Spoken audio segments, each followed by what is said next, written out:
Maintenant, il y a deux possibilités. Soit on passe les amendements un par un et on les vote, soit on prend la proposition de la copine qui dit on fait une réécriture en fonction de ce qu'on a entendu.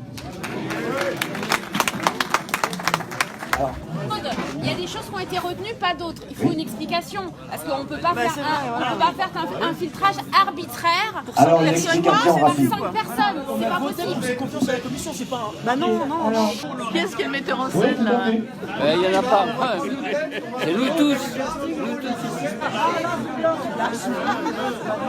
La vraie démocratie, nous la pratiquons dans nos assemblées, sur nos ronds-points.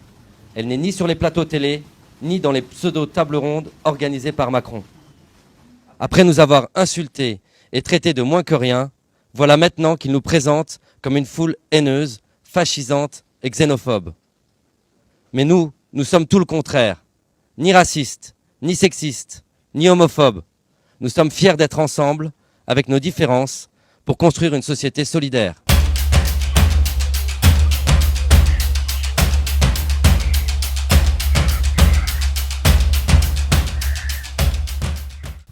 Bonsoir tout le monde. Vous m'entendez? Alors, c'est la séance numéro 2, je crois. Épisode 2, Divergence. Saison 2. Parce qu'on n'a rien fait depuis 2 ans. Et on a fait quelque chose le 1er mars, où il y avait un peu plus de monde que ce soir. Mais ce soir, c'est vraiment la quintessence de notre cher public qui est là, qui a affronté la canicule. Et je crois que j'en resterai là parce que ça donne trop chaud de parler. Je plains beaucoup Déborah, que Gilles va présenter, mais qui arrive de Rouen, spécialement pour vous rencontrer. Donc on est vraiment content que vous soyez là. Et il faut dire que nous sommes entre 2 tours des élections législatives, mais que au moins 2 hommes politiques nous ont fait l'honneur d'être là ce soir. Donc merci messieurs, un ancien candidat et un nouveau candidat. Voilà, c'est un peu couillon qu'on ne soit pas plus nombreux, c'est vrai. Je dois dire que nous nous excusons de l'absence de Sophie Vaniche, qui ne nous a prévenu que lundi, qu'elle ne pouvait vraiment pas être là. Et la pauvre, on la comprend, elle a de gros ennuis personnels. Et donc Déborah a dit qu'elle allait faire pour le mieux et qu'elle serait seule. Elle aussi regrette l'absence de Sophie parce que ce sont des amis, elles ne se voient pas tout le temps, mais bon. Voilà, donc Déborah, elle se présentera elle-même, je ne vais pas la présenter. Vous avez tous lu les papiers, c'est une éminente maîtresse de conférence à l'université de Rouen. Et c'est, comme nous l'appelons, la reine du peuple, parce que le peuple, c'est son truc. C'est son truc comme historienne. Elle s'occupe du peuple. Et bien nous, on va s'occuper d'elle ce soir, en tant que peuple aussi, je l'espère. Voilà. Donc, comme d'habitude, merci d'éteindre vos portables, sur les conseils de Philippe, sinon c'est le bordel. Et nous, comme d'habitude, donc, on va commencer par le film, qui est d'une 30aine de minutes. Et ensuite, Déborah prendra la parole. Moi, je resterai là pour donner la parole à qui la voudra. Il y aura un micro ou 2 dans la salle, énorme. Avec les 150 que vous êtes, on va bien se débrouiller comme ça. Voilà. Et Canal Pourpre Film, si jamais vous êtes dérangé par ça, dites-le. Merci à tous et à tout à l'heure. Ça rappelle un peu Canal Pourpre, l'ambiance de ce film. Des caméras partout, c'est le bordel. Mais moi, j'ai trouvé ça très sympathique comme film. 2019, donc 3 ans après. Bon, ben Déborah, merci encore d'être là, et puis je vais te laisser entamer les hostilités et les amitiés aussi. Non, ça fait plaisir d'être là et de voir qu'il y a cette association qui essaye de vivre et de faire des choses, hein, parce que je pense qu'en fait, ça a un grand rapport avec voilà, l'assemblée qu'on a vu fonctionner dans le film. Parce que là, on est une petite assemblée, mais il me semble, enfin, les gens qui font cette association le diront mieux que moi. essayer de faire vivre une association qui réunit les gens pour discuter, pour échanger, c'est aussi essayer de répondre aux questions, me semble-t-il, que se posent les Gilets jaunes dans le film. Donc je vais pas parler longtemps. Moi, je disais à Gilles, quand j'ai visionné le film au début de la semaine, et vraiment ça m'a mis les larmes. La deuxième fois, là, pas, mais je trouve que c'est très très émouvant aujourd'hui. Donc, voilà, on est du coup 3 ans après de voir qu'en fait les questions qui étaient posées continuent à se poser et n'ont pas trouvé leur réponse. Alors ce que m'a demandé de faire Gilles, c'est de dire quel rapport entre le film et mes recherches d'universitaire. Alors, il y a une première chose que je dois dire, c'est qu'en fait, Sophie Vanish l'aurait dit beaucoup mieux que moi, évidemment, parce qu'elle connaît Dominique Cabrera. Dominique Cabrera, dans mon souvenir, a fait un film, il y a au moins 10 ans, je pense, sur la Révolution française. Et sur un moment très spécifique de la Révolution française, qui est le 17 juillet 1791. Donc on est après la fuite du roi. Et l'Assemblée nationale, très, très embêtée de cette fuite du roi, va essayer un petit peu de réparer les choses, de magouiller, peut-être un peu en disant non, mais en fait, le roi a été enlevé, vous savez, mais c'est toujours notre bon roi, et ça, on va faire une super constitution avec lui. Et il y a des gens qui disent non, là, ça suffit, stop, en fait, il nous a trahis, nous, on veut la République. Et il y a des clubs qui vont faire signer une pétition au Champ de Mars pour demander la République. Et donc, au fond, alors je raconte, vous connaissez sûrement aussi peut-être cette histoire, mais c'est quelque chose qui est quand même un peu oublié. Peut-être c'est un événement qui passait quand même sous silence dans l'histoire de la Révolution française. Le pouvoir en place, l'Assemblée nationale, le pouvoir révolutionnaire, fait tirer sur la foule qui est là, qui est une foule du dimanche avec des femmes, des enfants, qui est venue, voilà, c'est juillet, il fait beau, il fait moins chaud qu'aujourd'hui, mais il fait super beau, et c'est la fête, et les gens sont pacifiques, ils ne sont pas armés, et on tire, et il y a beaucoup de morts. Et Dominique Cabrera filme ça, et donc elle filme à la fois la constitution d'un peuple, ce peuple qui s'invente dans ce moment à la fois festif et politique, et elle filme aussi la trahison du pouvoir qui se dit révolutionnaire. Et donc je pense qu'ici, elle continue à tirer un fil sur comment est-ce qu'on fait un peuple, qu'est-ce que c'est qu'un peuple, qu'est-ce que c'est aussi que le plaisir, l'échange, la fête, pour quand on fait peuple, et puis comment ce peuple s'adresse au pouvoir. Et donc ça, c'est sur Dominique Cabrera. Alors moi, je travaille sur essentiellement la question du discours politique. Comment, quand on appartient aux classes populaires et peut-être et au XVIIIe siècle que je travaille, en fait, même plus largement, quand on appartient à tous ceux qui n'ont pas accès au pouvoir politique, comment est-ce qu'on peut participer de la chose politique ? C'est-à-dire, comment est-ce qu'on peut parler, écrire, réfléchir et faire ça collectivement. Pour moi, la Révolution française, c'est pour moi, pour le coup, pas que pour moi. Je pense que il y a un accord historiographique là-dessus. La Révolution française, c'est avant tout une gigantesque prise de parole. Les gens, ça commence aussi par le fait que le roi va donner la parole au peuple dans les cahiers de doléances. Et au fond, après que le peuple alors avec des modalités très compliquées, diverses, etc., a pris cette parole dans les cahiers de doléances, il ne s'arrête plus.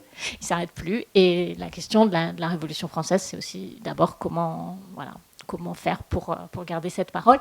Et donc, ce qui me frappe dans le film de Dominique Cabrera, c'est que ce qu'elle met au centre de la question des Gilets jaunes, de cette assemblée de commerçis, dont je pense on pourra discuter pour savoir aussi dans quelle mesure c'est représentatif ou pas des Gilets jaunes. C'est aussi c'est un mouvement sans doute plus complexe que la seule assemblée des assemblées. Mais ce qu'elle met au centre, c'est la question de la parole. Comment est-ce qu'on prend la parole ? Vous avez vu, ça commence vraiment là-dessus. Et comment on la diffuse, comment on se fait entendre. C'est aussi ça. Ça commence. J'aime beaucoup la manière dont elle cadre sur la prise qu'ils ont faite et qu'ils ont diffusée sur Internet. Donc, comment est-ce qu'on parle et puis comment est-ce qu'on se fait entendre. Donc, il y a cette chose-là. Comment est-ce que dans un régime en cours de démocratisation ou dans un régime supposément démocratique, on peut avoir la parole, nous tous, nous toutes. Première chose. Et la deuxième chose qui me frappe, c'est que c'est un film d'amour, en fait. C'est bon, alors, au cinéma, il y a toujours ça. Il faut... Les meilleurs films, il y a de la politique et il y a de l'amour. Moi, je trouve que là, il y a de l'amour. Il n'y a pas de sexe, mais enfin, on ne voit pas. Mais ils sont plusieurs, je ne sais pas si ça vous a frappé aussi, ils sont plusieurs vraiment à dire, en fait, là, ce qui est super, c'est qu'on s'aime, on se rencontre, on a tissé des liens, on est triste quand on se sépare. Et vous avez vu, il y a un moment où ils s'embrassent, il y a après qu'ils ont parlé, il y a 3 hommes, ils s'embrassent. Et on sent ça, et ils ont l'air tous tellement heureux. Ils ont l'air vraiment heureux. Heureux et émus. Enfin, il y a un moment, il y a un homme qui pleure quand on parle de ceux qui sont victimes de la répression, qui ont été emprisonnés, etc. Mais sinon, ils sont tous joyeux, et c'est une fête. Et donc, moi, la question, du coup, enfin, la manière dont j'ai envie de voir ça, c'est voilà, la démocratie, elle a besoin de parole, de la parole de tous et de toutes, et puis elle a besoin d'amour, elle a besoin de liens. Et je trouve, voilà, c'est pour ça que faire une association où on parle et où on se connaît, où on échange, où on s'aime, ben, c'est super. Donc je ne parle pas plus parce que peut-être la question maintenant c'est, voilà, est-ce que vous... Bon, alors je rappelle que si vous voulez la parole, il suffit de lever la main. Lui, il a levé la main. Il a un micro. Merci, Déborah. Tu peux rappeler la date du Champ de Mars, du massacre du Champ de Mars ? 17 juillet 1791. 91. Donc c'est juste après la fuite du roi. Voilà, c'est ça. Et après aussi, en fait, c'est un moment où... c'est un moment où on est censé être dans l'unanimisme, parce que c'est aussi après le 14 juillet. Donc, le 14 juillet 80. Okay. Donc, c'était juste pour rappeler cette date express où tu dis la constitution d'un peuple s'est heurtée à la trahison du pouvoir. C'est vrai que c'est ce qu'on voit aussi un peu dans ce film, même moins historiquement ou je ne sais quoi, moins spectaculairement peut-être, mais on voit un peu ça ici. Alors là, tu as insisté sur la prise de parole, la Révolution française comme prise de parole. Il se trouve que ce mot est aussi employé par Michel de Certeau, un autre historien, mais lui, c'était pour 1968, 1791, 1968. Et puisque tu as insisté sur cette prise de parole, sur le côté de se faire entendre, quoique tu aies dit aussi qu'il y avait pas mal de sensibilité là-dedans, l'amour, etc. Mais dans le petit livre qui est là sur la table, il me semble que tu dis un peu autre chose, puisque tu dis le peuple, c'est quand même pas... S'il faut savoir parler pour être le peuple, c'est un peu emmerdant, enfin c'est difficile. On en est la preuve, hein, puisqu'on essaye de causer et de discuter politique, on n'y arrive jamais, ou presque, et ça fait 15 ans qu'on essaye. Mais, donc c'est très difficile de discuter, et il me semble que dans ton livre, tu dis, justement, on pourrait peut-être dépasser cette histoire de mots, de paroles et de capacité d'écoute, pour passer à autre chose, si je t'ai bien lu, qui s'appelle l'action, quoi. Et c'est dans l'action que le peuple se voit, ce qui expliquerait son côté évanescent également, puisque on ne peut pas agir 24 heures sur 24, peut-être, je ne sais pas. On peut parler 24 heures sur 24 en ayant beaucoup bu, mais agir, c'est peut-être un peu autre chose. Enfin voilà, c'est une question sur laquelle j'aimerais, je ne sais pas si c'est vraiment une question, mais cette histoire d'action me travaille un peu, on y reviendra peut-être. Donc, parler, agir. Alors, je pense, bon, on va dire, quand je dis le peuple, en fait, c'est nous, j'entends par là, peut-être, on pourra y revenir, mais globalement, de toute façon, c'est nous tous et toutes, hein, c'est-à-dire tous ceux qui ne sont pas des professionnels de la politique et tous ceux qui ne sont pas des professionnels de la parole. Et je pense que du point de vue du rapport à la, du rapport à la parole, c'est difficile, hein, pour tout le monde, en fait. Mais ça pose aussi la question de savoir si la politique c'est une science, hein, si ça doit être un métier, s'il faut un savoir particulier pour le faire. Et ça, c'est une question qui est beaucoup discutée au XVIIIe siècle. Il y a les premiers libéraux, qui s'appellent les physiocrates. Hein. Ils ont plein de théories très très pointues sur comment on doit gouverner un pays, voilà. Et eux, ils pensent que la politique, c'est une science, hein, qu'ils l'ont, en plus, c'est eux qui l'ont, évidemment, et que donc il faut appliquer leurs règles, et que si on l'applique, tout ira bien. Et ils sont plutôt... il y a un côté sympathique, parce que c'est pour faire le bien de tout le monde. Hein. Ils pensent que si on a... Voilà. Et donc, comme c'est des libéraux, une de leurs premières... proposition, pour que tout aille bien pour tout le monde, c'est de libéraliser les prix. Donc, ils ont une certaine influence sur le nouveau roi Louis XVI, hein, qui veut être moderne, qui veut faire bien les choses. Ils nomment des ministres physiocrates, hein, libéralisent les prix, je résume un peu grossièrement. Et donc, forcément, les prix montent. Alors, l'idée, c'est toujours l'idée des libéraux, c'est que si on libéralise les prix, en fait, la concurrence, à la fin, ça va faire baisser les prix. Ça s'est jamais vu, mais peut-être au XVIIIe, ils avaient encore l'excuse de penser que ça allait marcher. Mais donc, les prix montent, et pour le coup, là, le peuple, les petites gens des villes, les travailleurs sans terre des campagnes, peuvent plus payer à manger. Et ils vont protester énormément. Il y a des grandes émeutes, hein, tellement grandes qu'on a appelé ça la guerre des farines. Et les physiocrates disent non mais c'est juste parce que ces gens-là sont vraiment bêtes, ils n'ont rien compris. Ils n'ont pas compris que c'était pour leur bien qu'on faisait tout ça. Et donc il ne faut pas les écouter, c'est vraiment des idiots.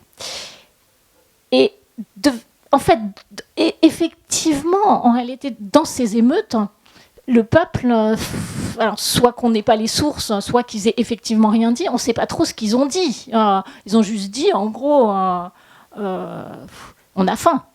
Ils n'ont pas fait des grandes théories parce qu'ils ne savent pas faire. Mais ils ont, pour le coup, ils ont quand même agi. Ils ont fait un truc génial, c'est qu'ils ont ce qu'ils appellent taxer le blé, c'est-à-dire qu'ils ont dit on va vous payer, ils vont chez les producteurs, ils disent ok, on vous paye, mais on vous paye un prix maximum qui correspond à ce que les plus pauvres peuvent payer. Voilà. Donc alors, ils ont été présentés comme des voleurs, comme des gens qui portaient atteinte à la propriété privée, mais en fait ils ont payé. Et ça, je trouve que c'est quelque chose de très important et très révélateur. Alors il y a quand même un certain nombre de philosophes à l'époque qui ont dit mais non, le peuple n'est pas si bête en fait. Hein. Bien sûr, il n'a pas expliqué, etc. Mais le peuple, en fait, il a bien compris que s'il ne mange pas pendant 3 jours, hein, au bout d'un moment, il va se sentir mal, et pendant 4 jours et 5 jours, et au bout de 8 jours, il va mourir. Et donc, c'est des gens comme Mably, hein, peu importe, disent non, là, il y a quelque chose que la philosophie politique, que les responsables politiques doivent prendre en compte, qui est le rapport au concret du peuple, quoi. Voilà, donc, je me suis un petit peu... Et il y a aussi, je pense que ça, c'est quelque chose qui reste et qu'on a vu aussi dans l'affaire des Gilets jaunes, c'est-à-dire que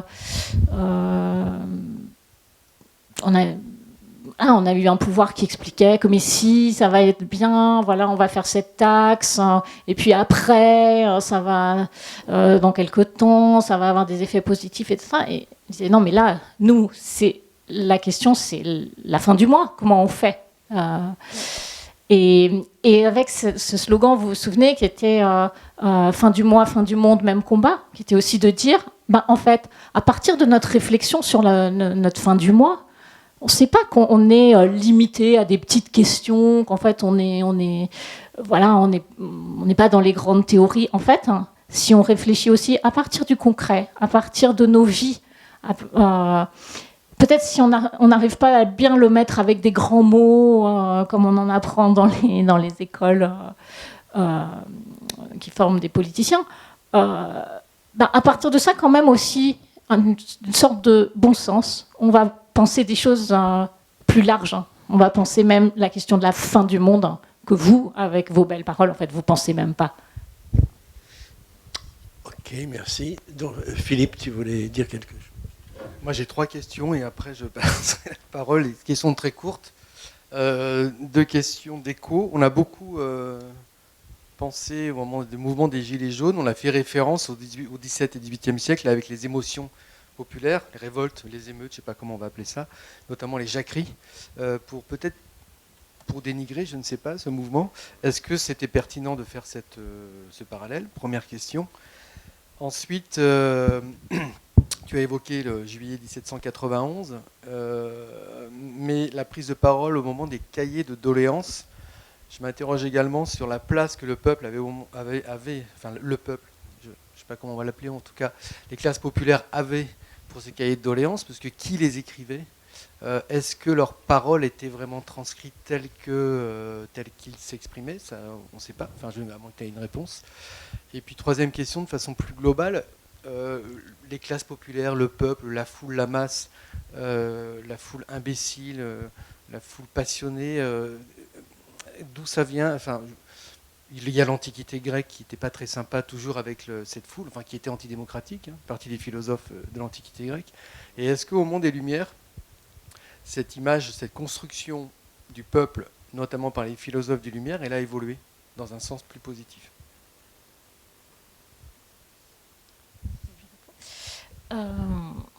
Alors oui, il y a des gens qui ont parlé de jacquerie, si vous vous souvenez, au moment du début du mouvement des Gilets jaunes. En fait, c'était vraiment pour dénigrer le mouvement, pour critiquer les jacqueries. C'est un mouvement qui surgit dans les années 1360, me semble-t-il, fin du XIVe siècle, à la suite, on n'est pas sur mon terrain, peut-être, mais c'est à la suite de la guerre de 100 ans, donc un moment économiquement extrêmement difficile, où en gros les paysans meurent de faim et ils manifestent juste pour survivre. Et donc les paysans les appellent souvent les jacques, et leur mouvement est réprimé et est considéré comme violent, primaire, etc. Et donc, quand on appelle le mouvement des Gilets jaunes une jacquerie, ça renvoie à ça, un espèce de truc médiéval, quoi. Il est simplement lié au ventre, à la faim. Et donc, ça réduit le mouvement à un mouvement de consommateurs, des gens qui veulent... Il y a eu beaucoup... je sais pas, c'est loin, et en même temps, c'est marrant, en parlant, ça revient. Je ne sais pas si vous vous souvenez, il y avait eu, dans Le Monde... Il y avait eu un article sur un jeune couple ils avaient moins de 30 ans, ils avaient 3 ou 4 enfants, je ne sais plus, et ils expliquaient ils vivaient notamment avec un peu moins de 1 000 € d'aide de l'État. Et ils racontaient leur vie, ils disaient qu'ils avaient un chien, que parfois ils allaient au McDo. Et donc, il y avait eu plein de réactions en disant mais c'est juste, ces gens-là ne savent pas gérer leur argent. C'est les lecteurs du Monde qui sont plutôt des gens déclassés. Donc, comme ça, ils n'ont qu'à pas aller au McDo, quoi. Puis ils n'ont qu'à pas avoir un chien. Etc. Et donc, quelque chose de très méprisant sur le fait que les pauvres réclament, mais souvent ne sont pas forcément des vrais pauvres. Ils réclament parce qu'ils ne savent pas gérer leur argent, ils ne savent pas gérer leur budget. Là, en l'occurrence, ils sont assistés. Et tout de suite, ils réclament dans la violence, dans la haine et dans l'envie. Mais donc, je pense que ni les jacqueries du XIVe siècle ne se limitaient à la violence et l'envie, et ni encore moins, bien sûr, le mouvement des Gilets jaunes. Mais est-ce que... Après, si vous n'êtes pas d'accord, peut-être on n'est pas obligé de prendre les... Oui, c'est-à-dire qu'à ce propos-là, c'est pas que je ne suis pas d'accord, mais si on veut creuser un peu, bon, on a vu un film où les gens causent. Ils causent très bien, ils causent de manière émouvante, tu as raison, mais ils ne causent pas beaucoup de fond. Je veux dire, on entend des choses sympathiques, mais pas très concrètes, comme disent les journalistes à la con. Là. Enfin, c'est pas très concret au sens où c'est difficile de creuser ce qu'ils veulent dire, quoi. Et donc la question de fond, c'est quand même... Bon, les Gilets jaunes, je suis d'accord, j'aime beaucoup les Gilets jaunes, je trouve que c'est un très bon signe. Mais en même temps, il est mort, ce truc. Enfin, pour l'instant, ça a disparu aussi presque vite que c'est apparu. Et la question de fond, c'est, bon, admettons qu'ils aient raison, ok, d'accord. Mais, et la guerre civile, est-ce qu'on préfère la guerre civile à la merde que nous vivons, je veux dire, le McDo, le chien, etc., dont tu parles là, et puis les médias qui sont complètement écrasants et stupides. Enfin. Mais au fond, tout ça vaut mieux que la guerre civile? Non. Je pose la question à l'historienne de la Révolution française, qui est une sorte de guerre civile quand même. Guerre civile, absolument, ouais. Est-ce qu'on a envie de vivre une guerre civile?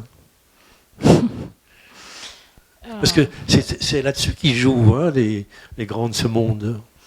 Et là, avec la guerre en Ukraine, on y est aussi, même s'ils ne le disent pas trop. Enfin. Alors, évidemment, personne n'a envie d'une guerre civile, mais la Révolution a été une guerre civile, mais elle ne commence pas comme une guerre civile. Elle commence avec un extraordinaire espoir d'unanimisme. Y compris l'Église, dont une partie va s'opposer si violemment, en fait, rentre très largement dans la Révolution, plante des mets, participe à la rédaction de la Constitution, etc. Et il y a vraiment un espoir, je dirais, justement jusqu'à la fuite du roi, jusqu'en 91, sur le fait que ça va aller. Et tout le monde, en fait... puisqu'on a raison, puisqu'on est les hommes de l'amour, de la paix, de la bienveillance, qui peut refuser ça? Ça va bien se passer. Et encore quelques jours, là, je regardais dans mes archives, justement quelqu'un qui... Maintenant, je travaille sur la dénonciation. Et donc, c'est quelqu'un qui il écrit au pouvoir central pour dire voilà, je suis quand même embêté, il faut que je vous dénonce. Il y a vraiment, dans ma région, je ne sais plus où c'était, il y a un écrit contre-révolutionnaire qui circule. Je suis obligé de vous le dénoncer, quoi. Vraiment, ces gens sont des fous furieux. Et il dit mais vous inquiétez pas trop, en fait. Je vous le dis, parce qu'en fait, il faut que je vous le dise. Mais... Donc, on est en 91, mais avant juin, il dit en fait, ça va, quoi. Ils sont pas très très dangereux, ils vont comprendre, ils sont pas nombreux. Et donc, la révolution commence avec la certitude que non, il va pas y avoir de guerre civile, parce que on a tellement raison, quoi. On a tellement raison.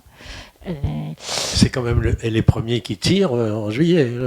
Ceux qui disent ça va aller, ils sont pas si méchants que ça. C'est quand même eux qui font tirer sur la foule. Ouais. Et alors, du coup, Et en effet, au moment où le roi s'enfuit, on se rend compte que en fait non, il n'y a pas d'unanimisme, quoi, et que ceux qui sont perdants dans cette affaire, donc à savoir les nobles et le roi, ils vont pas se laisser faire, ils vont pas se laisser convaincre. Et là, il y a l'idée que on va défendre la révolution, mais et d'une certaine manière, quand on tire sur la foule, c'est aussi pour dire attention, si le peuple s'emballe, le peuple va déclencher la guerre civile, quoi. Et donc il faut concilier. C'est aussi pour éviter la guerre civile qu'ils disent non, mais le roi a été enlevé, le pauvre, c'est pas de sa faute et tout. Mais de fait, quand on veut changer un système, il y a des gens qui sont minoritaires, qui bénéficient de ce système, qui perdent. Le problème, c'est que souvent, ils sont minoritaires, mais ils sont puissants, quoi. Donc, je peux reprendre la parole? Non. Alors, Daniel? Non. Philippe, je garde tes questions. Oui, pas de problème. Quelqu'un a demandé la parole? Non, je voudrais faire quelques observations, lancer quelques idées dans ce débat qui me paraît effectivement le problème de la prise de parole par le peuple. D'abord, moi, il y a une chose qui me frappe, c'est que ces prises de parole, elles existent dans l'histoire, mais qu'elles existent dans des situations de crise quand à un certain moment, les gens ne supportent plus la situation. On l'a vécu au cours des dernières, dans la période contemporaine. On l'a vécu avec l'affaire des Gilets jaunes. Moi, je ne suis pas sûr que l'affaire des Gilets jaunes soit terminée, je vais dire pourquoi. Deuxièmement, on l'a vécu en mai 68 parce que il y avait des structures, l'université ne s'était pas adaptée à l'impact démographique, parce que l'entreprise, on parlait depuis des années de réforme de l'entreprise, mais les choses n'avaient pas vraiment bougé.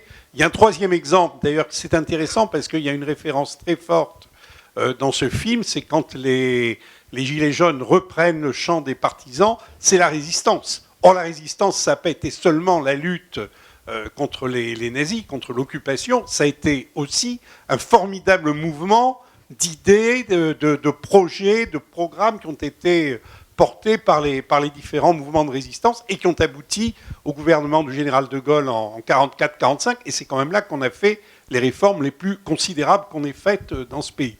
Bon, ça c'est la première chose que je voudrais dire, c'est le caractère quand même un peu exceptionnel de cette prise de parole. Deuxième chose, il me semble, c'est que pour que la prise de parole soit efficace d'une certaine façon, il faut qu'il y ait un certain matériel idéologique diffus dont puissent se saisir les acteurs. Ça a été vrai à la Révolution parce qu'il y avait la pensée des philosophes qui s'était quand même diffusée assez largement chez les Français, dans la population, même dans le peuple. C'était des idées quand même qui circulaient. Je prends l'exemple de 68, il y avait quand même un certain nombre, il y avait Marcus, il y avait Mao, mais il y avait quand même beaucoup d'idées qui circulaient à cette époque-là. La question il serait content d'être mis ensemble, Marcus et Mao. Oui, mais c'est comme ça. Mais les gens qui étaient ensemble sous la Révolution, c'était quelquefois un peu Rousseau et Voltaire, ils n'étaient pas forcément faits pour être ensemble. Ça, c'est vrai.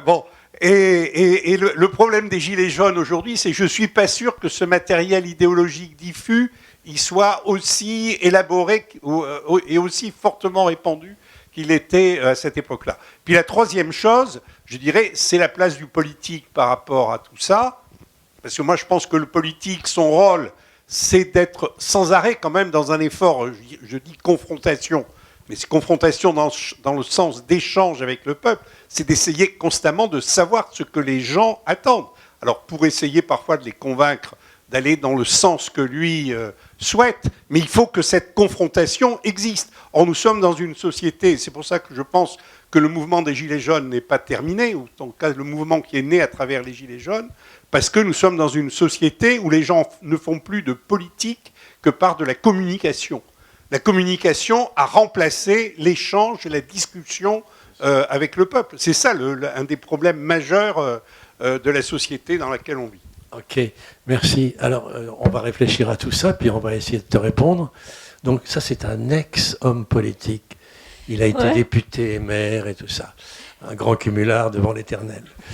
Mais... je voudrais l'avis d'Hervé qui se trouve derrière toi, Daniel, parce que derrière toi, tu as le seul candidat aux législatives qu'on pouvait dire candide. Son nom est Hervé Prats, mais il se fait appeler Patriotix. Et il est un candidat candide. Comme j'en fus un en 1993, on a pas mal échangé ensemble. Et voilà, j'aimerais savoir ce que tu penses, Hervé, de cette histoire. C'est moi ou la guerre civile. Enfin, j'exagère un peu, mais c'est le risque de la guerre civile doit-il être ou non dans nos têtes? Bonsoir. Effectivement, je n'avais pas prévu de prendre la parole. J'étais venu pour écouter ce que je fais. Et Gilles me piège. Mais il ne m'aura pas, car je saurai quoi dire. Alors effectivement, je suis candidat. La politique ne m'intéresse pas du tout. Quand je dis ne m'intéresse pas, je n'ai pas d'intérêt à faire cela. Ma vie se passe très bien tout seul. J'ai le pouvoir sur moi-même et je n'ai pas besoin de l'avoir sur les autres. Cependant, peiné de voir que ce beau pays, vous savez, il paraît qu'on nous a envie la sécurité sociale, l'éducation nationale, des tas de choses. Je suis peiné de voir que ce beau pays s'écroule. Alors pour répondre à cette question, a priori, personne ne souhaite la guerre civile. Les Gilets jaunes, c'est quelque chose d'un mouvement populaire qui a démarré, qui s'est éteint, et dont j'ai entendu qu'effectivement certains pensent qu'il n'est pas définitivement mort. Et peut-être que des Gilets jaunes, et je fais le raccourci avec la guerre civile, on passera aux Gilets rouges. Parce que même si on ne souhaite pas la guerre civile, si on ne désire pas prendre certaines mesures, si on ne désire pas se poser les bonnes questions, elles risquent de survenir malgré nous. Voilà, Gilles, donc j'essaye de répondre à un peu tout. Attends, gilet rouge, ça veut dire quoi? Couvert de sang? Eh oui, c'est ça. Les fourches risquent de ressortir. Aujourd'hui, il n'y a plus de fourches dans les maisons. La guerre civile. Eh bien oui, je pense qu'elle est déjà démarrée dans certains quartiers, qui représentent, selon certains, pratiquement entre 5 et 10% du territoire peuplé. Alors évidemment, les médias nous réjouissent, puisque quand on regarde la télé, ça ne va pas très bien, mais ça ne va pas si mal. Mais dans le fond des choses, peut-être que si. Ok, très bien. Alors, tu as des trucs à dire, vas-y. En fait, c'est la question que tu poses, c'est la question qui s'est posée assez rapidement dans le mouvement des Gilets jaunes, c'est la question de la violence, quoi, sans aller jusqu'à la guerre civile. Et je trouve que je vais faire une réponse qui a été celle qui a été faite, me semble-t-il, par les Gilets jaunes et qui est assez juste. C'est que, bon, alors il n'y a pas eu de mort causée par les Gilets jaunes, donc ils n'ont pas été Il y a eu des morts, il y a eu des morts sur les ronds-points, il y a eu un mort dans les manifs,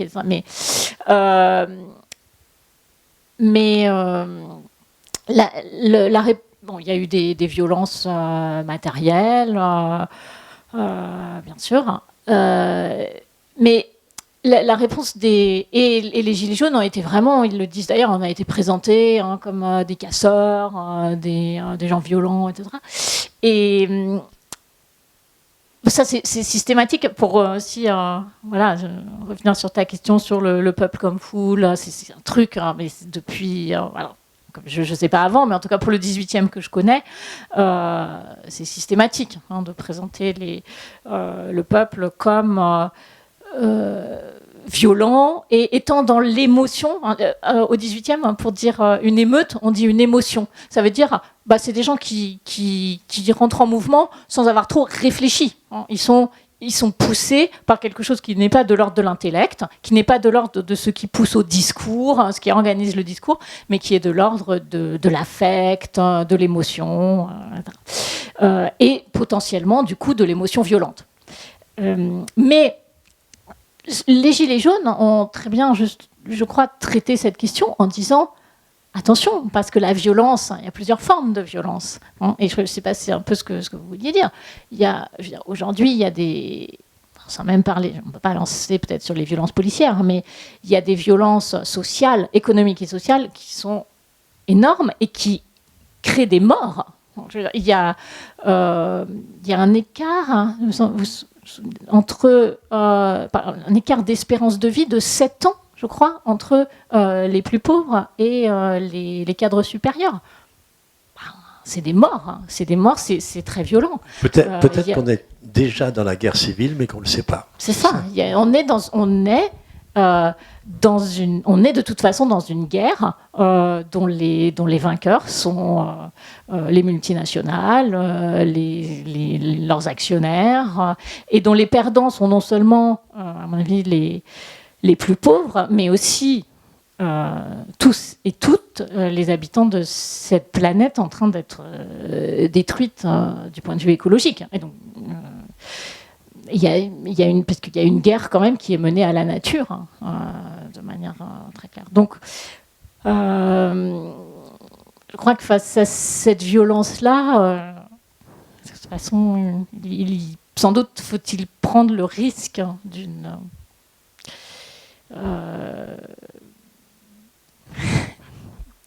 faut-il prendre un risque? On ne sait pas de quelle nature sera ce risque. Mais ce que je pense que c'est aussi quelque chose auquel réfléchissent beaucoup les mouvements quand même aujourd'hui, en disant bon ben nous on rêve pas du grand, plus personne je crois ne rêve du grand soir. Enfin, il y a des gens, mais on a vu que ça marchait pas très bien, et ça marche pas très bien notamment parce que justement le grand soir on n'est pas préparé, ça vient d'un coup, et du coup il y a un risque d'emballement violent, et les Gilets jaunes s'inscrivent dans des mouvements de relocalisation des luttes, les ronds-points, mais aussi les ZAD, les places, et des mouvements qui disent on va commencer à changer les choses déjà. On ne va pas attendre le grand soir, on va commencer à voir comment on s'entend entre nous, comment on s'organise entre nous, comment on produit éventuellement entre nous. Et comme ça, on sera un peu plus fort, un peu plus près. Et si on est plus fort et plus près, on aura moins besoin de la violence. Parce que nos ennemis, bien sûr, on aura des ennemis. Il y aura des gens qui réagiront, mais on pourra les canaliser plus. Alors, je reviens sur les émotions populaires, enfin les émeutes, ou tous les noms qu'on a pu donner aux révoltes. Au XVIIIe siècle, on a souvent dit qu'il y a eu peu de révoltes populaires. C'était plus au XVIIe, voire XVIe, XVIIe siècle. En fait, c'est pas le cas, visiblement. Au XVIIIe siècle, il y a eu le complot des Farines, tu en as parlé tout à l'heure, et autres. En Angleterre aussi. Est-ce que pour essayer de faire une ouverture transnationale, est-ce qu'il y a une spécificité française dans cette prise de parole du peuple, avec plein de guillemets, ou est-ce qu'on peut dresser un parallèle avec un pays comme l'Angleterre au XVIIIe siècle, qui permettrait peut-être d'éclairer un peu ce qui se passe aujourd'hui? Alors, je ne suis pas spécialiste de l'Angleterre, mais ce qui est clair, c'est que l'Angleterre a un système qui permet une certaine prise de parole, puisqu'il y a des après la Révolution, la glorieuse Révolution, il y a des élections quand même. Donc il y a un parlement qui est un parlement de nobles, de pairs, qui sont des nobles, mais ça permet un autre rapport quand même à la parole. Alors, ça n'empêche pas qu'il y ait des émeutes. Enfin, il y a des grandes émeutes, les Gordon Riots, etc. Mais et la question est posée très tôt en Angleterre, y compris pendant la Révolution du XVIIe, d'élargir le droit de vote. Des gens comme les diggers, les levelers. Il y a des mouvements qui veulent élargir le droit de vote, mais en France, excuse-moi, mais ils ont coupé la tête à un roi plutôt que nous. Ils ont coupé la tête à un roi plutôt que nous, absolument. Mais du coup, après, quand même, ils ont un système qui est moins fermé, peut-être. Et du coup, je dirais que ce qui est extraordinaire en France, c'est que vraiment, y compris au XVIIIe siècle, même si on dit parfois c'est une monarchie absolue, en fait, elle n'est pas tellement absolue parce qu'elle n'a pas les agents susceptibles de maintenir son absolutisme. Par exemple, elle a une police minable, elle a une armée minable, voilà. Mais il n'y a pas, contrairement à l'Angleterre, il n'y a pas du tout de lieu pour penser même la possibilité d'une voix du peuple et du coup, je pense que quand ça se renverse en effet de manière beaucoup plus radicale. Et je sais pas. Et en France, je ne sais pas s'il y a une spécificité. Par rapport à l'Angleterre, je ne sais pas. Peut-être justement, la France et l'Angleterre, de ce point de vue-là, quand même, ont un rapport. C'est poser la question de l'égalité, non pas seulement dans le vote, mais de l'égalité sociale. Ça, c'est un truc. Et il n'y a plus forcément tellement d'endroits, mais peut-être je me trompe là. C'est toujours difficile de généraliser. Je trouve, où reste quand même l'idée que, oui, l'égalité sociale, c'est peut-être quelque chose qui vaut la peine d'être tenté, réfléchi. Mais peut-être toi, tu avais une idée, en fait. Philippe, dis peut-être qu'au lieu de me poser la question, réponds à ta propre question. Non, il me semblait qu'en Angleterre, les classes populaires, mais c'est aussi un terme très générique, il y avait les pétitions, il y avait des choses qui n'existaient pas en France au XVIIIe siècle. Il y a eu, alors, je ne sais pas s'il faudrait revenir sur l'historiographie récente, mais qui faisait que le peuple ou les classes populaires ont eu plus l'occasion de dire, ils s'adressaient au Parlement, ce qui n'était pas du tout le cas en France, hein. Et il y a eu un décalage en tout cas. Et pourtant, c'est pas en Angleterre où est née la République, c'est en France. Donc est-ce que ça veut dire que la République est finalement une institution, enfin une forme politique bourgeoise où le peuple n'avait pas tellement sa place? Et j'en reviens à ma première question. On a toujours dit que les cahiers de doléances étaient formidables, c'était démocratique. Et moi, j'en suis pas si sûr. Qui les écrivait, ces cahiers de doléances? Et est-ce que le peuple avait vraiment la parole? Parce qu'au moment des Gilets jaunes, on a dit c'est les nouveaux cahiers de doléances, c'est reparti. Mais voilà, c'était le souci, le sens de ma remarque. Attention, je voudrais apporter une précision là-dessus sur le droit de pétition. Le droit de pétition a été quelque chose de très important sous la Révolution française. Parce que les gens venaient devant l'Assemblée nationale en cortège apporter des pétitions.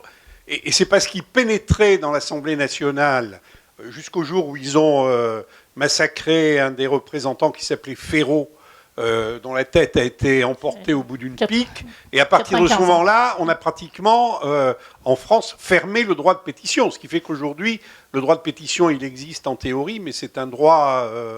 les pétitions sont examinées à l'Assemblée nationale. Mais c'est un droit qui n'a plus aucune portée. Mais sous la Révolution, au départ, le droit de pétition, c'était un des pouvoirs très forts qu'avait le peuple. En fait, toutes les séances, c'est vrai que ça fait rêver, quoi. Toutes les séances commencent par la lecture de ce qu'on appelle les adresses et pétitions. Mais ça reste quand même quelque chose qui est très vite débattu, parce qu'il y a plein de gens qui disent « Non mais ça va, quoi, allez, on a des choses importantes à faire, on ne va pas écouter les plaintes du boulanger de Metz ou de Thionville, les trucs, ça suffit, quoi, soyons sérieux ». Et donc c'est un enjeu très fort à l'Assemblée. Et en fait, très rapidement, je me souviens plus de la date, mais c'est très rapidement, les pétitions en non collectif sont interdites. Et ça change quand même beaucoup les choses, précisément parce que je pense que c'est ce qu'on voit aussi dans le film, c'est que pour prendre la parole, et pour que la parole porte, il faut qu'il y ait un collectif. Hein. Et donc, si on écrit tous, on va pas écrire tout seul à l'Assemblée, quoi. Parce que c'est super ta question sur les cahiers de doléances. En fait, de fait, les cahiers de doléances, il y a une procédure très très complexe à plusieurs niveaux, différentes selon qu'on est dans les villes ou dans les campagnes. Différencier bien sûr, il y a des cahiers pour chaque ordre. Et dans les campagnes, bien sûr, il y a des modèles qui circulent. Des modèles où c'est bien dit, où rédigés par des avocats, des Lumières, etc. Et souvent les assemblées sont un peu trustées par justement ceux qui savent parler. Donc les gens, au bout d'un moment, disent bon, ok, là ça a l'air pas mal. De toute façon, moi je sais pas le dire. Ça va. Et de fait, la parole populaire n'est pas forcément toujours représentée dans ces cahiers, et peut-être, du coup, ça revient aussi sur ce que vous disiez sur le caractère exceptionnel de la prise de parole. Quand même, on a des preuves que dans certains villages, les gens les plus pauvres, ceux qui savent les moins parler, etc., à un certain moment, quand même, ils disent non, ben là, ce qu'ils disent, hein, c'est très beau, c'est très joli, mais c'est pas ça que nous on veut dire. Nous, on a autre chose à dire. Et ils se réunissent, ils font une contre-réunion à côté, genre sous un pommier ou je sais pas quoi, et ils écrivent des trucs qui ne vont pas se trouver repris dans la procédure qui va faire remonter les cahiers ensuite et former les cahiers finaux. Mais dans certains endroits, on a la trace de ces gens voilà, alors c'est super mal écrit, c'est maladroit, mais ils ont eu l'idée par l'événement qu'au fond, si peut-être quand même, hein, ils avaient quelque chose à dire. Et l'événement permet à chacun et à chacune de se révéler, quoi. Et je trouve que là, on voit bien, quoi, les gens il y en a qui parlent bien, et puis il y en a celui qui pose ses mains, il y en a qui bégayent, mais dans le moment, ils s'entraînent. Et du coup, je voulais vous parler d'un historien qui est super, que j'adore, qui s'appelle Haïm Burstein. Et lui, c'est un historien de la Révolution française, et il parle de protagonisme. Il étudie vraiment comment les gens sont dans la Révolution, et comment ils s'enthousiasment, et comment ils rentrent dans l'histoire, quoi. Et il montre que là, il y a des gens, ils se disent, voilà, comme ce que vous disiez, là, il se passe quelque chose qui va m'autoriser. Enfin, ils se le disent d'ailleurs pas forcément, c'est de fait, c'est comme ça. Et les gens, ils quittent leur métier, ou alors parfois il y a des métiers qui disparaissent pendant la Révolution. Je ne sais pas si vous étiez feudiste par exemple. Il y a plein de feudiers, des gens qui tenaient le compte des droits féodaux. Bon, à la Révolution, il n'y en a plus besoin, donc il y a plein de feudistes au chômage. Et Babeuf, par exemple. Quelqu'un comme Babeuf, il était feudiste. Bon. Et ces gens-là, ils rentrent dans le truc et ils s'autorisent à se dire, en fait, je vais faire l'histoire, quoi.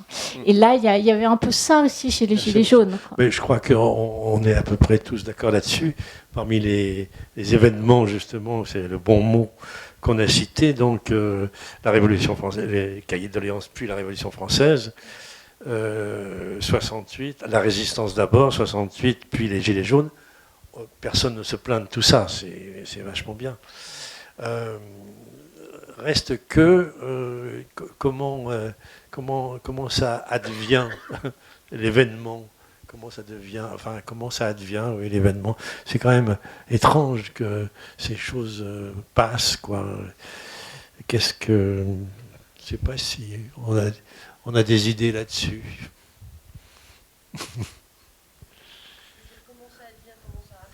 Oui, comment ça arrive. Tous ici, on est d'accord pour dire, ben voilà, il y a tel événement, c'est vachement bien. Gilets jaunes, 68, la résistance, la Révolution française, on ne va pas se plaindre, hein. Et là, aujourd'hui, qu'est-ce qui nous manque pour faire ça? Enfin, qu'est-ce qui... Peut-être qu'on en bave encore un tout petit peu plus, parce que dans tout ce que vous venez de dire, ce que j'entends, qu'on parle des jacqueries ou en passant par l'Angleterre, parce que quand même, le peuple anglais qui a essayé de se battre contre Thatcher, ceux du Nord, qui les a tous laminés, bon, ça s'est arrêté. J'ai l'impression, dans tous vos exemples, le peuple... Ça me gêne, moi, de dire le peuple aussi, parce que c'est, je sais pas, on peut dire le peuple le populo, ça te va voilà, si tu veux, mais c'est la masse des... Non, mais c'est la masse des gens pauvres, je crois qu'il faut dire les choses. On est des gens pauvres par rapport aux gens qui nous gouvernent, peu importe le système en place, hein, que ce soit le roi ou le président de la République. Et tout ce que vous dites... tout ce que vous avez expliqué, j'ai l'impression qu'il y a un soubresaut de cette masse laborieuse et pas riche et qu'en bave pour se soigner, et qu'en bave et ô combien, enfin, on a cette chance d'être un tout petit peu, nous, épargnés par cette misère. Il y a des gens qui ne peuvent plus soigner les dents, il y a des gens, enfin bon, voilà. Et j'ai l'impression que quand il y a ces soubresauts, quand ça vient pour parce que Gilles disait ça, c'est que les gens en ont assez. Peut-être que on en aura assez bientôt parce que les gens arriveront, parce qu'ils pourront plus vivre dans leur pays. Enfin,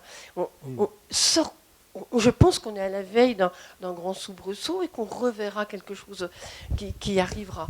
Donc, quand ça arrive, c'est que les gens en ont assez. Je pense que c'est ça. Il faut un ras-le-bol tellement puissant que les gens crèvent que ça arrive. Et moi, ce que je trouve dans votre affiche, là, qui m'a beaucoup parlé, je suis un peu dépitée parce que cette urne, elle est parlante aussi. Je dis un peu tout n'importe quoi. Elle est transparente, surtout. Non, elle me parle parce que je me dis moi que depuis 2002, je n'arrive plus à voter pour quelqu'un que j'ai envie. C'est normal, ça. Au premier tour. Mais après, qu'est-ce qu'on fait? Est-ce qu'on envoie quelqu'un? Enfin, j'ai l'impression que la pauvre chose qui me reste à moi ou alors effectivement descendre dans la rue. Mais autrement, si on veut être démocrate, vivre dans une démocratie, le vote, il nous est quand même rapté depuis à peu près 20 ans. Tu vois, tout ce que vous dites... Ok. Il me semble qu'elle a commencé à répondre, elle a dit, pour qu'il y ait des doléances ou des événements, il faut que ce soit du collectif. Ça rejoint un peu ce que tu veux dire. Alors simplement, à cet égard, si tu veux bien, Déborah, je dirais, ok pour le collectif, mais non seulement le collectif de démarrage, mais aussi le collectif d'arrivée. Je prends l'exemple des cahiers de doléances actuels que le gouvernement Macron nous a fait remplir dans les mairies de France. Moi, je l'ai rempli bêtement, comme un con. Je l'ai envoyé par Internet, etc.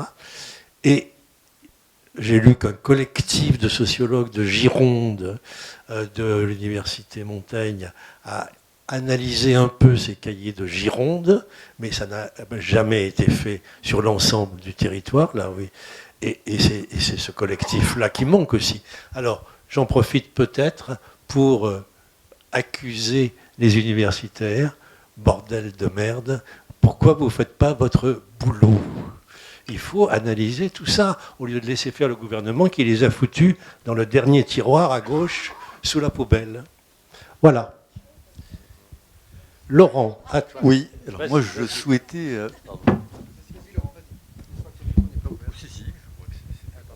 moi je souhaitais avoir votre avis sur la révolution des œillets au Portugal qui a suscité beaucoup de discussions sur les places publiques. Et je voulais savoir si vous saviez s'il y avait eu des cahiers de doléances qui avaient été rédigés à ce moment-là par les peuples ou par les représentants de ces réunions multiples qu'il y avait dans les rues, parce qu'il y en avait énormément. Alors, du coup, peut-être sur ce qu'on peut redire sur les cahiers de doléances, la prise de parole, c'est important. Ce que j'ai peut-être pas précisé quand je parlais de ces gens qui se réunissaient sous les pommiers, là, à l'écart des cahiers de doléances officiels, c'est que oui, ils sont dans l'événement, mais au fond, là où surgit peut-être la parole la plus forte et la plus sincère, c'est un peu à l'écart de ce qu'organise le pouvoir. Et donc, Gilles, c'est très intéressant que tu parles de ces doléances qui ont été suscitées par les maires, alors qui eux-mêmes d'ailleurs en avaient un peu gros sur la patate de ce gouvernement, il faut dire, mais quand même c'est les gens qui sont allés répondre soit sur Internet, soit dans les mairies, c'est pas du tout les mêmes, c'est largement pas les mêmes que ceux qui étaient sur les ronds-points, et donc évidemment ils n'ont pas répondu la même chose, quoi, parce que pour prendre la plume ou prendre le clavier ou pour aller dans la mairie, c'est un autre rapport à l'écrit, au discours, etc. Que, voilà. Non. Alors moi je suis historienne en plus. Alors là, c'est pas mon travail. mais non, mais ça, alors c'est évidemment très intéressant, hein, mais c'est quand même, à mon avis, une autre parole. Ça serait encore une autre parole, à mon avis. Celle des cahiers qui ont été rédigés à la suite du grand débat. Vous vous souvenez, Voilà. Ouais. Mais c'est encore autre chose parce que tu vois ce que je dis, il me semble, il y avait aussi les salles où on se réunissait, où il y avait les grandes. Et là, pour le coup, je sais qu'il y a quand même des historiens, des sociologues qui ont travaillé là-dessus. Et donc les résultats de l'analyse sociologique sont très clairs. De mon souvenir, j'ai ce chiffre, 68%. Alors je ne sais pas si c'était national. 68% des gens qui ont participé au grand débat avaient un diplôme de l'enseignement supérieur. Rien à voir avec la sociologie des Gilets jaunes. Quoi. Et sur le Portugal? Alors, sur le Portugal, je ne sais pas si vous voulez parler de la révolution des œillets ou des mouvements des places en Espagne.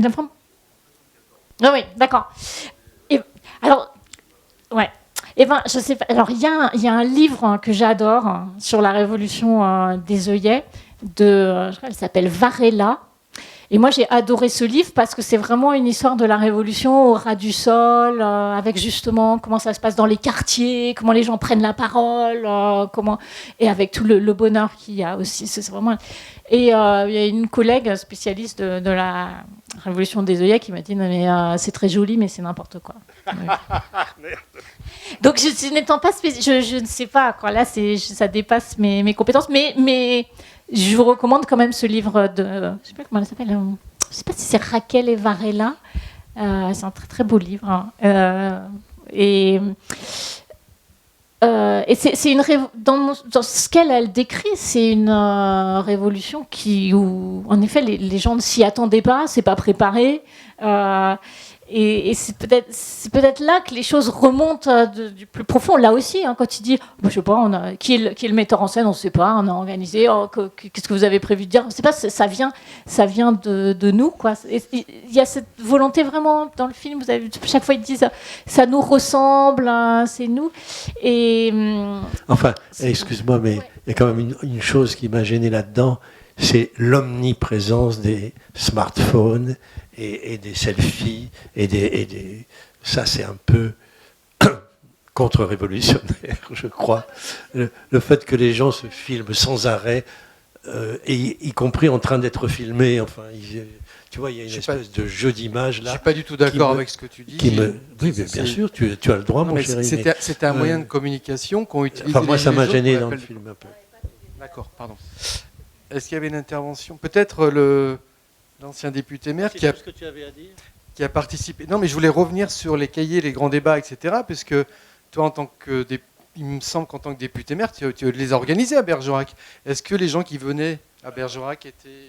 On a organisé un grand débat, mais on a dit qu'on le faisait en dehors du cadre prévu par le gouvernement. C'est-à-dire qu'on a fait un grand débat et on l'a fait dans les 5 quartiers de la ville. On a fait 5 grandes réunions. Et les réunions, le système qu'on avait choisi, parce que j'ai beaucoup travaillé avec les fonctionnaires de la ville pour organiser ça, le système qu'on avait choisi, c'était qu'en début de réunion, on fixait un certain nombre de grands thèmes sur lesquels les gens souhaitaient s'exprimer. Bon, il y avait l'environnement, il y avait la fiscalité, il y avait l'aménagement du territoire, enfin tous les problèmes qui ont été dans le débat. Donc les gens se mettaient dès le début chacun autour d'une table. À chaque table, il y avait un fonctionnaire qui faisait un peu qui recueillait ce que disaient les gens et qui faisait la synthèse ensuite. Et au bout d'un moment, les gens tournaient et ils allaient à une autre table, ce qui fait que tous les gens ont pu s'exprimer sur chacune des tables. Et on a fait la synthèse de tout ce qui avait été dit. Et on l'a mis en ligne sur le site de la ville. On a mis le résultat. Bon, c'était quelquefois, ça se répétait un peu. Alors, qui étaient les gens qui participaient? C'est vrai, il y avait beaucoup de gens qui venaient, qui étaient des habitués, des responsables des politiques, des responsables associatifs, des gens qui avaient l'habitude de participer aux réunions publiques. Mais il y avait quand même un bon nombre de gens qui venaient vraiment du mouvement des Gilets jaunes et qui ont apporté... cette tonalité particulière qui venait, notamment le RIC, par exemple, c'était quelque chose qui a été souvent évoqué dans ces débats. Voilà. Donc on a essayé de faire un débat ouvert. Le problème, il faut que les gens aient la volonté. On a fait 5 fois. Il faut que les gens aient la volonté et se sentent suffisamment libres pour s'exprimer. Ouais. Mais le RIC, c'est intéressant, parce qu'en fait, le RIC, c'est devenu un truc hyper important dans cette histoire de Gilets jaunes et on ne sait pas d'où ça sort. On ne sait pas d'où ça sort. Et en réalité, c'est les journalistes qui ont créé ça, qui ont fait que ça a pris, je pense, ou les politiques. Mais enfin, c'était quelque chose. C'était là, c'est un peu un avis. C'était une forme de réinstitutionnalisation et de réinscription dans un mouvement, dans quelque chose qui existe institutionnellement dans la République, qui est le référendum. On sait que, et je finis juste là-dessus, on sait que toutes ces choses-là, c'est légal. C'est pas tellement la question, c'est que c'est forcément orienté par ceux qui posent la question, donc ceux qui sont déjà aux manettes du pouvoir. On va poser la question d'une certaine manière. Et c'est précisément ça que ne voulaient pas les Gilets jaunes. Donc c'est très bizarre. Ils l'ont repris eux-mêmes. On le voit dans le film. Il y en a un qui a un gilet RIC. Mais à mon avis, c'est une sorte d'entrisme du système dans le mouvement qui lui, allait son chemin. Alors je vous conseille quand même de lire quelqu'un qui a beaucoup écrit sur ce problème du référendum. C'est à lui qu'on doit largement le fait que le référendum, après la guerre, a repris tant d'importance dans les institutions françaises. C'est René Capiton. Et René Capiton a énormément travaillé, non seulement sur le référendum, la démocratie directe, mais il a aussi beaucoup travaillé sur d'autres formes de démocratie, notamment la réforme de l'entreprise, les idées d'association capital-travail, de participation. Il s'est beaucoup intéressé à ce qui se passait dans l'expérience yougoslave. Et en 1952, il a fait un grand discours lors d'une des dernières réunions du RPF, au moment où le RPF était en train un peu d'exploser dans tous les sens. Il a fait un discours qui s'appelle le discours du changement. Et dans ce discours, il a proposé le référendum. Alors, il ne l'appelait pas référendum d'initiative citoyenne, mais il a demandé que les citoyens puissent prendre l'initiative du référendum pour remettre en cause les textes qui avaient été votés par le Parlement. Donc c'est quand même intéressant voilà, c'est des idées qui sont quand même dans le débat depuis beaucoup plus longtemps qu'on ne le pense. Voilà. Bon. Lisez René Capiton et lisez les historiens du bas, parce que Déborah, elle est de cette école-là. L'histoire par le bas.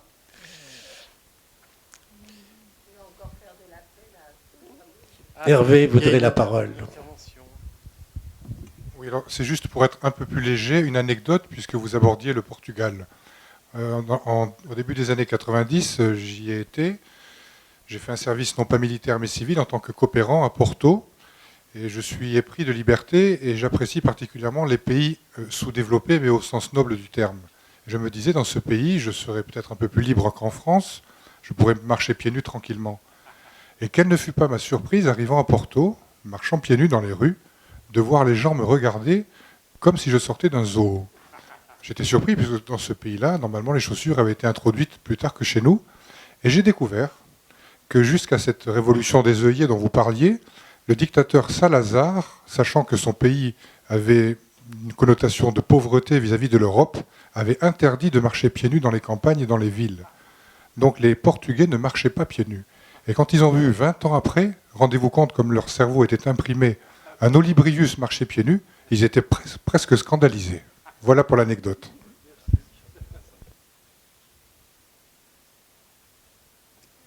En fait, c'est hyper intéressant parce que c'est une des choses qui rend les révolutions difficiles, c'est que et les révolutionnaires en 89 en sont très très conscients, c'est qu'il y a des choses qui s'imprègnent dans nos habitudes, dans nos manières de penser et de voir, et en fait, la manière dont on pense, dont on agit, etc., elle est le produit du régime contre lequel on s'insurge.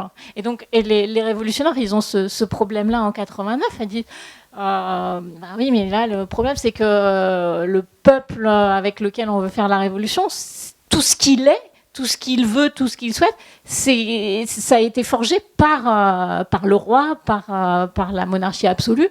Et donc, c'est pas le peuple idéal. Et aujourd'hui, on est aussi, mettons, si on veut faire une révolution qui renverse le capitalisme, en réalité, on fait avec un peuple de consommateurs et de petits capitalistes en herbe, quand même.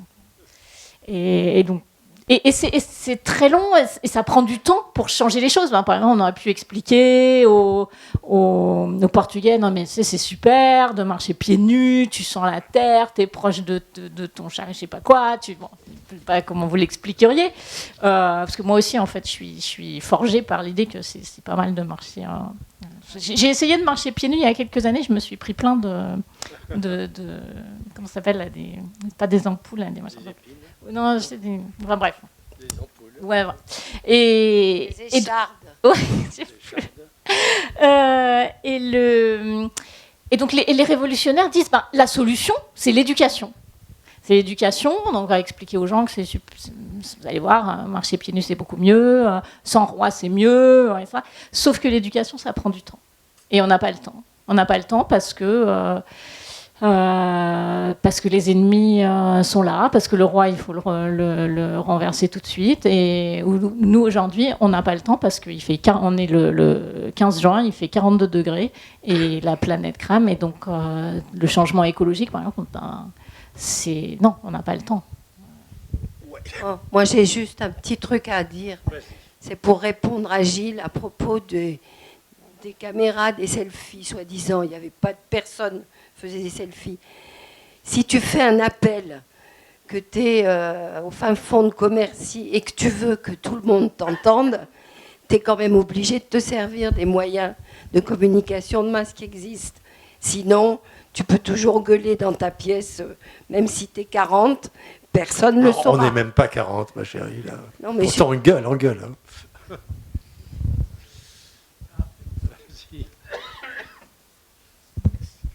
Puisque Gilles m'a introduit comme amuseur public... Ah, pas du tout. Oh, quelle mauvaise foi.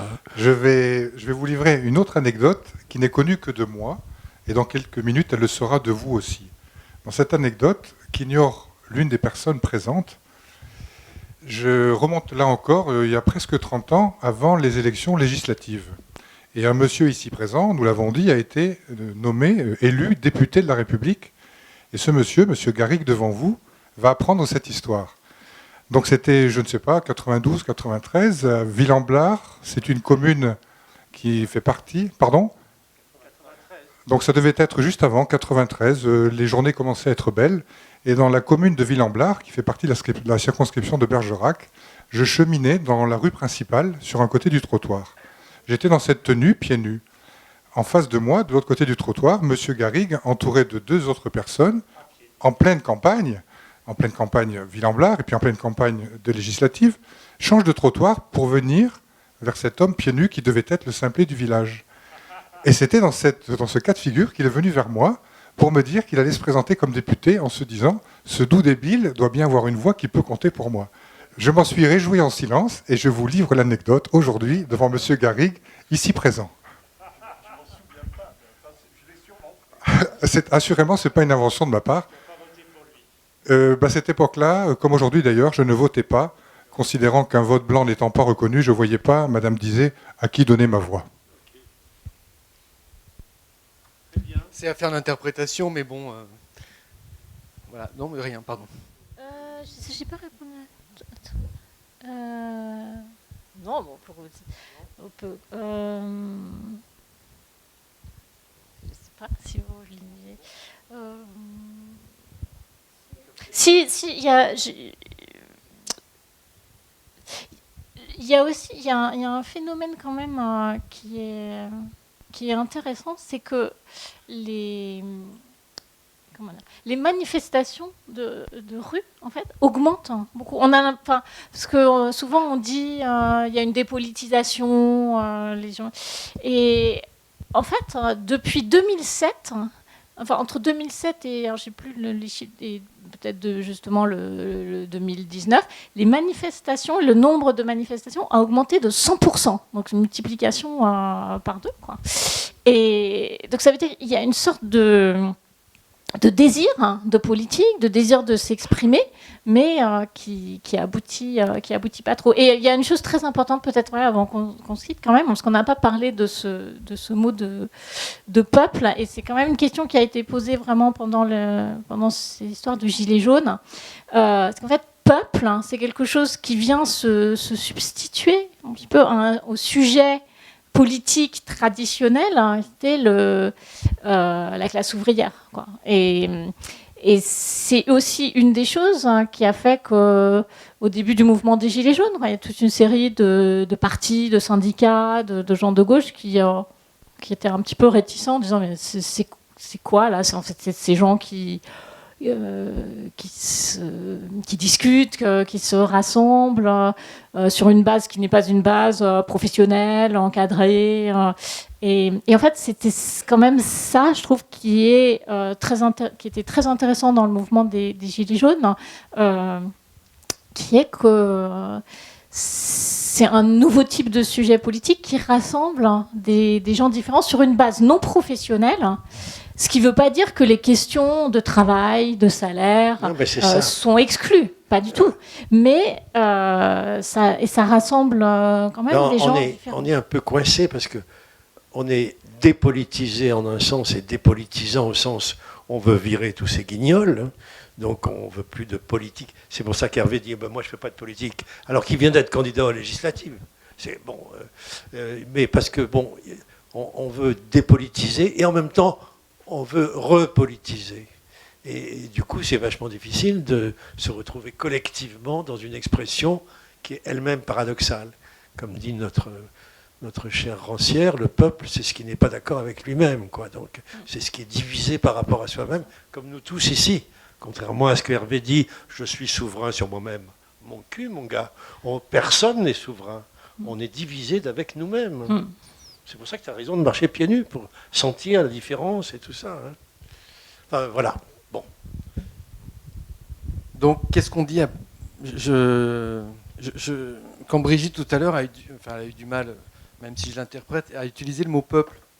Tu sais, ça t'a gêné, ce mot tu as dit, ce mot te gêne. C'est quoi le problème avec le mot peuple? Alors, je m'adresse autant à Brigitte qu'à aussi à Déborah, qui pourra revenir. Non, alors, attends, je vais passer le micro. Oui, quand vous dites classe ouvrière, ça me parle plus. Ce qui me dérange, c'est que quand j'entends dire des dirigeants ou des gens qui voudraient diriger, qui parlent du peuple, c'est nous, et puis ils disent des trucs que j'ai jamais pensé. Je ne supporte pas entendre un homme politique qui dit « mais le peuple français est d'accord avec moi ».